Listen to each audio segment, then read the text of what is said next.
Welcome to Endgames You Should Know. I'm National Master Mike Mestres.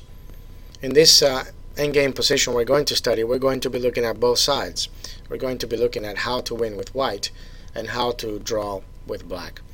Both sides need to use proper technique to be able to achieve either a win or a draw. So it's good to know both because you might find yourself on one side or the other. And also if you're playing with the winning side, in this case white, and you see that your opponent is not playing the correct maneuvers or using the right technique to draw the game, then you know what to do to simply win. So in this position we see that the white rook is cutting the king off, the black king, but he's only cut off by one file. So normally when your opponent's king, or your king if you're playing with the black pieces, is cut out by one file, you have a lot of drawing chances. Matter of fact, I believe this position with proper play is completely drawn.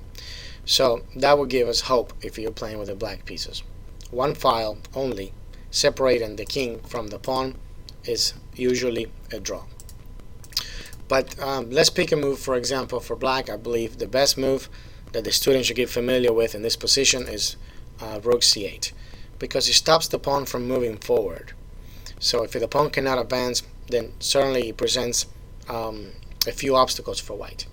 For example, if white simply just moves the rook away, then now the black king can make progress and can sort of just walk and stop the pawn from queening. So the king crossing to the other side makes it easier for black to draw. So if white decides, for example, to play king b4, then we're going to attack the king with checks. We're going to volley him with many arrows of checks. So after king c5, check again, check, and then finally, if king a6, then we attack the pawn once again. So of course, king to b5 will repeat the same position with checks. And if now white plays rook c1, then simply we can play either king d6 or even rook b8 probably looks like a better move. So rook b8, the idea of rook b8 is cutting completely the white king, and now the black king is simply going to stop the pawn. So for example, king a7, rook b2, we keep him confined there to the edge of the board, and c5 is easily stopped by the black king. Probably we can follow with rook b6 and just capture the pawn. So this is a very easy way to draw and the proper maneuver with the black rook. Now let's look at another move that we can make. We can try to trick our opponent to go wrong in the game by playing the tricky move rook d2. It's like a waiting move, keeping the black king away, keeping him cut off, and we're not moving the king and we're not moving the pawn. So now black can go wrong if it doesn't know how to properly draw this game. For example, king e7 loses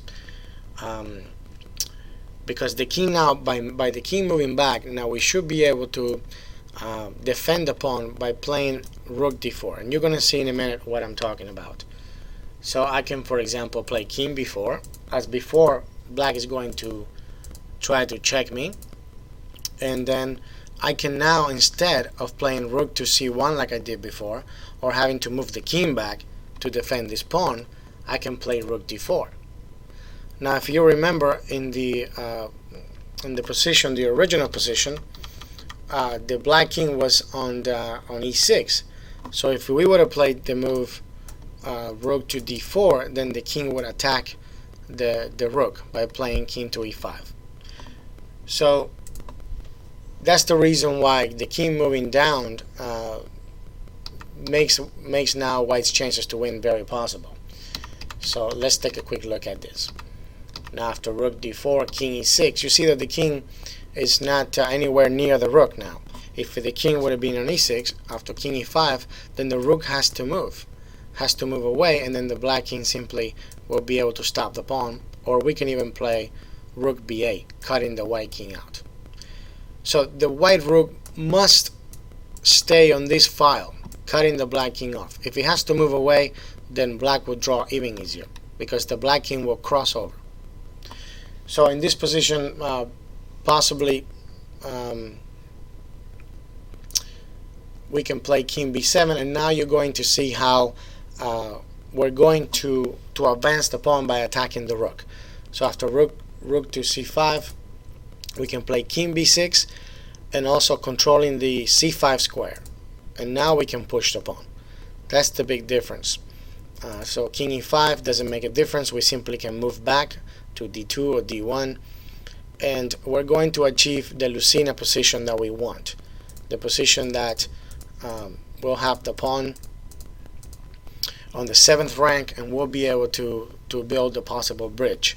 Now in here, because the black king is so far away, we can easily win by playing king d8 and just pushing the pawn forward. But if the black king was a bit closer to the white king, then we can build that bridge with the Lucena position where we use the rook to block all the checks. So this is one of the ways that by playing a simple move rook d2, black can go wrong. Let's see what else can black do to go wrong in this position. For example, if he plays rook c7, trying to keep the rook on the file. And this is good for both sides, for you to know with white and with black. So now the rook actually is not on the back rank, so it's going to be attacked by the white king, as you're about to see. After king b4, rook b7, same checks, but the rook is closer to the white king, so we will be able to attack it. And now the rook has to move, and we can simply just move the pawn. So this will give white a winning position where we are going to achieve the Lucena position very easily. So just like that, just like in the previous example. Now, how can black draw this against this move rook to d2? Well, the proper way in this position is to play, or the proper maneuver I should say, is rook b8. And you're probably wondering, well, now this kind of doesn't make sense. Now white can push the pawn. Yes, but what we're trying to do is achieve a king versus king and pawn endgame, and then achieve the opposition and draw. So like if c5, then now king e7, and if king c4, which is logical, then now rook d8. Now the king and pawn endgame, because they're closer to the other side, this king is not able to get in front of the pawn to be able to win. Then by trading rooks, we will draw this very easily. So if rook takes rook, king takes, and then if king d5, simply we'll play king d7. So achieving the opposition, this is a very drawn endgame.